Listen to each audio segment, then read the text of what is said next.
a few times, and it was like, because like he wants to just like have a concentrated conversation about all the good things, and he just wants me to be the uplifting person for him, and like sometimes I'm not. Like sometimes like shit is shitty here and I like need to talk about it. So then like, you have those conversations and they're really short and sweet, and he's like, okay, I gotta go now. And I'm like, oh well, fuck. Like, and you really needed to ask you like, who's paying for this month, and like, but you don't want to have those conversations because you don't want to mar his time with that, and so it's like very difficult. And so then like sometimes I'll just be like, well, fuck, I'm just gonna pay this bill, and then he'll call me and he'll be like, what is this $100 check for? And I'm like, it's for the storage unit, and he's like, oh, okay. And I'm like, ask for forgiveness later. Yeah, because you just got to do it. And he's so, and you got to understand too, it's such a microcosm out there. Like he is so isolated from like our daily life and our normal daily life that like it doesn't even like those things don't occur to him. Yeah, because he's just so removed from like stuff that happens every day. Like, I thought that I looked on the cameras today and I thought my dog was eating a squirrel and I had a conniption fit and I was trying to get someone like, or my cat, I don't know what it was. I thought it was something alive and like, it wasn't. It was like, I was trying to find someone to come to my house and I'm like, oh my God, like Tim's going to kill me if one of the dogs have eaten his cat and he's going to be so mad. And, like, it's just things that he would never think about that. Like, it was a huge stressor for me for like literally 2 hours until someone moved the object and I saw that it was a treat bag, so like he, I can't talk about those things because he doesn't even have a frame of reference for them anymore. Yeah. Because he's been gone so long. And so communication is like, you're always, just in a military world in general, you're always like, oh my gosh, communication is like the key and blah, blah, blah. And then even with that, like, you butt heads too. Like, well, how often is he talking to you? Because I haven't heard from him in this long. And like, then you feel guilty because your husband's talking to you and he hadn't called his mom. And it's like, no, I don't want to feel that way. And like, it's almost like, people use it as like a, I don't know, something to argue with you about, like, just kind of hang it over your head. Yeah, for sure. And then, they'll be like, well, I guess I'll just get my information from you. And I'm like, well, you should, because I'm his wife, and it's, so people, like, so I know that he's even getting that stress from other people. Like, his priority should be me, but other people want to talk to him, and he doesn't have time to talk to everybody. He just doesn't. And so, and I do write him letters, and I actually really like writing him letters. And it's like That's dope. Yeah, no, I do. So like some of them I sent. So like I have a book, and I think he knows about this. But I have a book, and like every Sunday I sit down and I write him a letter. Like, this is my week, and like this is maybe the good stuff and some of the bad stuff that I don't want to talk to you about. And it's been a really great coping mechanism for me because it like helps me get through all of that.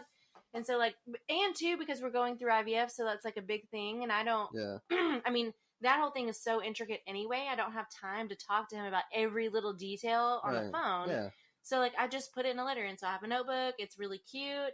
I carry it with me everywhere. There's like a little, it's like, I got it like custom made. It's got like our picture, like all of our little dog pictures and pictures of us on it and stuff. And like every Sunday I write him a letter, and like one day if he wants to read about my deployment, he can. That'd be cool. And he might not, but he might. Yeah. And it might be, 5 years from now. I don't know. Right. It might be but it's there. A #1 bestseller on the New York Times. Yep. Maybe. But I'll buy a copy. I mean, I'm sorry, but if a lady can have a dream about vampires climbing trees and sparkling in the sun, I'm pretty sure my love letters to Tim will make it. Yeah. They are sweet, and like some of them are not, and like because I get frustrated with them, but I don't, I hate like I don't. Like, everyone will tell you, like, don't ever tell your problems to your husband while he's deployed. And I'm like, well, that's bullshit, because that's real life. Like, and I'm going to tell him, like, I do have some problems. Like, hey, honey, I need you to I'm going to email you this thing. I need you to sign it and send it back so I can get your semen, to the IVF lab. I was thinking more like the pickle jar, but okay. Whatever. But he can't help me with the pickle jar. I'm going to email you this pickle jar so you can... Yes, but like, but I do understand a portion of that, and like, I don't want to like totally waylay him like every moment with, the stuff that goes wrong, because I'm a complainer, and Tim's a complainer too. And like it's such a double standard because he's allowed to complain to me. Like I should be the person that he's complaining to about all of his stuff, but like I don't need to complain to him because Right. his life is so much harder than mine. Yeah. And I don't agree with that. I really think that it is much harder to stay home Yeah. in some ways and be surrounded by all the things that remind you of your husband and than it is to go to a different place and do something different for a while. But you know, every person is I different. think And it's a hindsight. yeah, Tim doesn't Like, it's like hard for change. him and it's hard for you. Yeah, Tim doesn't like change, and I do. And so, like, it's like almost if we were reversed, it would probably be a little bit easier. But I Right. don't think in any way, any shape, form, it's easy. Right. Well, Feel you, bro. But I do write real letters too. I mean, like I You do should, send. you him should some, so too. like publish that. Do you I think think it'd so? be I think so. I think it'd be dope. So, Some of it's a little X-rated. I think. It's cool though. Yeah. I mean, Yeah, it's not. I think I wouldn't that's say them X. It's good like at- NC-17. Look at 50 Shades, bro. Like, Yeah, it's not- 50 I mean, Shades yeah. blew up. And that's all it started, was a book. Yeah. I think it'd be straight. One last question to top it off. I think it's kind of. And he just woke up, so like I'm texting him. Hey, shout out, Tim. Shout out to him. What up, Good what up? morning. Let me know when that's up, and I'll tell him to go listen to It'll it. be up tonight. So, one last question. I don't know how good this is going to be, but I think it'll be pretty good because I really don't know what the hell I'm about to ask you. On the fly. Do you believe in the butterfly effect? I don't even know. Like if a butterfly flaps its wings, like in China, and I it think causes that like that's an extrapolation of that actual concept. I don't think that's actually what that means. it is what that means. But we should look it up. Are you talking about the movie? No, that but butterfly effect. They say if No, a butterfly flaps its wings at a certain time, That's not that the it butterfly. causes tsunamis across the world. The butterfly effect means that something small, once extrapolated out, Right. it causes a bigger effect. That's not. I think that's not an actual. So I was going to say, we'd be having a lot of tsunamis if that's the case. That's right. Like, we would have them He's looking it up right now. on a daily. Okay, so here's my last question. When he comes back, are you going to do the Facebook post with, like, you know how you see, like, oh, so when this guy's dad came back, or when this guy's husband or this lady's husband came back, made him drop in tears. The at military homecoming videos. Yeah, are you gonna do one of those? I think that I might for Shelby. So like, okay, so we have dogs, right? And too, because like I'll be hopefully I'll be pregnant. So like, and I feel I'm like really kind of concerned about that, to be honest with you. Like I'm worried about like that's gonna be such a dramatic change for him. Like I don't want him to freak out. And I don't know. We both really want it, so I don't think he will. But anyway, so we have 3 dogs.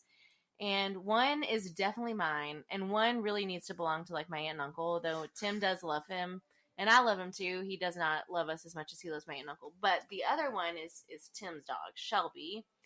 And like Shelby, she's so cute. She does not like people. Like she loves me and she loves Tim. And I think Daisy will be excited to see him. And I think Ryder will be like, "Oh, hey, you didn't know you were gone." But I think Shelby is just gonna be like, I think Shelby's gonna pee herself, and I think she's just so cute anyway. And she's little, she's like 25 pounds. We call her Simone Biles because she can flat foot jumps our 6-foot fence. She's just like a little athlete, and like she'll jump up into your arms, and she's really really cute. So I think that she's gonna have a literal come apart. So like I totally want to set up the whole like daddy Dog and homecoming video. dog video, because those are the ones that get me. Like Yeah. I don't have kids, so I don't connect as much with the kids, and quite frankly it kind of like really depresses me a little bit when I watch the kid ones. But when I watch the dog ones, I'll like cry like a little girl, but I'm like, oh my god, that's so cute. Like we have to do that with Shelby because Shelby will love that. And like and I think that our cat, like we've got 3 cats, but one of them's like Tim's cat, and he's a total terrorist. He's an asshole. Yeah. We love him, but I think BB will lose his mind, and because BB really has been like the most depressed of our animals since Tim's been gone. He's been like, and even when like I FaceTimed him, Tim's like, where's BB? Let me see my cat, please. And I'm like, okay. So that's something I was going to ask you. Have you showed the dogs whenever y'all do FaceTime? Do you show the dogs the video of Tim or anything like that? Oh hell yeah, absolutely. And he'll talk to him, and they're like, and BB will look right at. I mean, like BB will look right at him, like, which is crazy. The cat. which is weird because like it's usually pretty close, and I think cats don't have very good near vision. Like they can't see very well like that close up. So like I'll pull it back and he'll be like BB, and BB will rah. But like the dogs will definitely look at it. And Ryder I think is the one that's the most like auditory anyway. Like he understands words a little. Like my other dogs understand like your body language, but Ryder, like if you close the door and you tell him to sit, he'll sit because like he understands the word. And so like Ryder's really like when Tim says hey boy, like hey Ryder, Ry, Wiggles, because we have like 16 names for all of our dogs, and Ryder will sit down and he'll just go and he'll just like cock his head to one side and cock his head to the other. That sounds legit. And like play bow, like what is that? So I'm excited to see what they do when like they come home, when he comes home. But yeah, I think those will be fun because I know I watched one. It was in the airport and the dog just went crazy, running around, jumping on them, barking. Got the zoomies. Yeah, just crazy. But we're gonna call it an end. I enjoyed it. I learned a lot of information. You're a very knowledgeable person. I want to have you back. I think it'll be fun with some other topics. Yeah, I'm the jack of all trades, master of none, right? Yeah. I like that. Yeah. That's how I am in life. Yep. I'm just good at eating Oreos and pissing people off. There you go. True. True that. And taking selfies while I'm on the toilet. It happens. It happens. If you would like to help our friend here with anything that's going on in life, whether it's hey, find her. Do you have a repairman that fixes washing machines? Please come help me. Please, Jesus. Got you. Shout out. She is also a photographer. I'm going to let her throw her little ad in here for a minute. The best person to do an ad for me is Zach, because I just took his wedding photos and they were pretty phenomenal. I'm not an ad person though. And I am going to install his wall arrangements here shortly. So like, yeah, I mean, you can totally check us out. It's Matt and Katie Photography. I can't believe I just plugged that. I just rebranded from Full Circle Photography to Matt and Katie Photography. I have a great business partner named Matt. He's really, really good. He does the video stuff too. You can check us out on Instagram at Matt and Katie Photography. You can check us out online at katiemilliken.com or on Facebook, Matt and Katie Photography. And my Full Circle is still up until January. So read her blog. It's legit. Oh, yeah, you can read it. So I do have a blog. So I know we talked about the IVF a little bit. Look, like I said, I am the jack of all trades, master of none. But I do have a pretty legit blog. If you want to learn more about IVF or anyone, if you have a friend that's ever been through a fertility issue, if you want to laugh your ass off because I am so funny and I'm a pretty good writer, you can check me out at, you're going to love this, peeonthesticks.com.